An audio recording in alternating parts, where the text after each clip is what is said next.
was about responding to people. So we've talked about scheduling information so that you've got your own unique content going out there, or other people's content that you're using, useful information.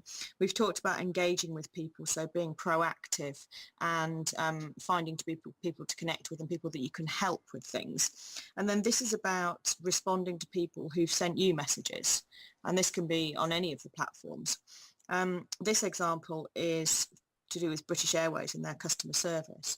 And somebody had a bad experience and said, don't fly British Airways, they are just rubbish.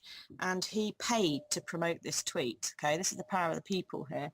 He paid to promote this tweet, and he reached 76,000, the tweet reached 76,000 people. Okay, a lot of people. That's a lot. Yeah. Yes. Bearing in mind British Airways is a massive company that everybody's heard of as well. And they responded 8 hours later to say, sorry, we haven't responded, but we only managed Twitter 95. Send us a message and we'll look into it.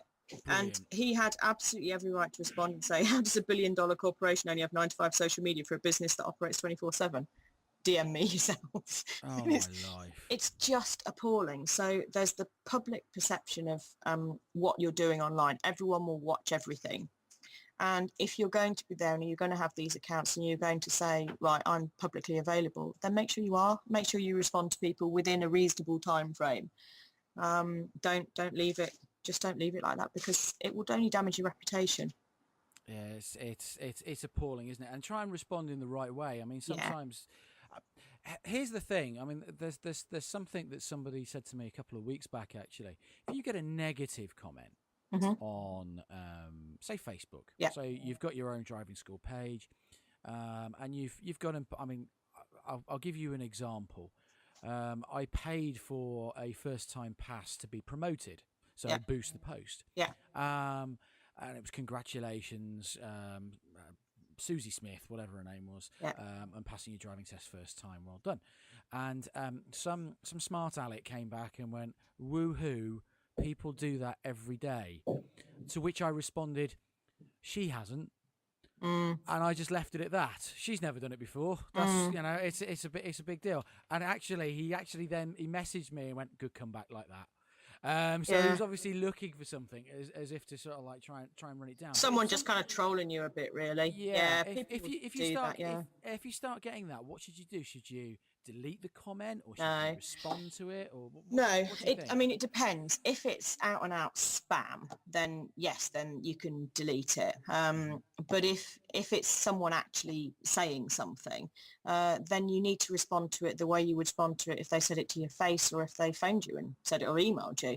I mean, you'll have a certain way to respond to complaints that is appropriate, and that's exactly what you should just do on social media. And you acknowledge it, and then depending on the level of complaint, say, I have sent you an email about this, so that publicly people know that you've dealt with it. But don't ever get into a slanging match about anything, and don't kind of give them any further ammunition. But it's a simple customer service response. That's all that's needed. Not but you said this. Well, that's not what you would say on the phone to someone. True.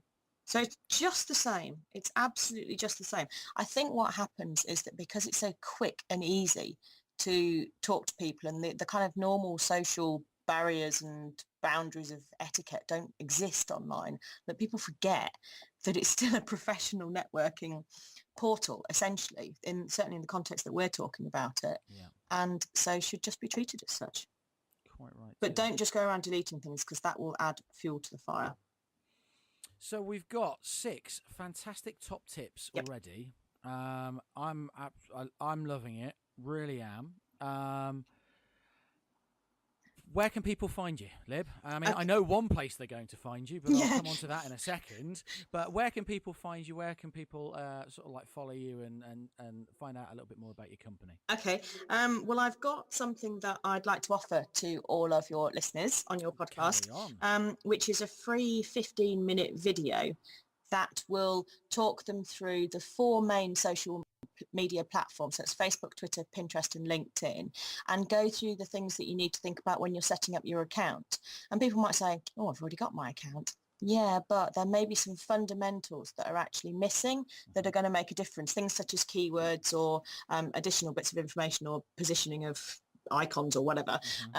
So things like that. So this is what this 15-minute video walks you through. And it's completely free. And if they go to www.usesocialmedia.co.uk, then they will be able to get hold of this video for nothing.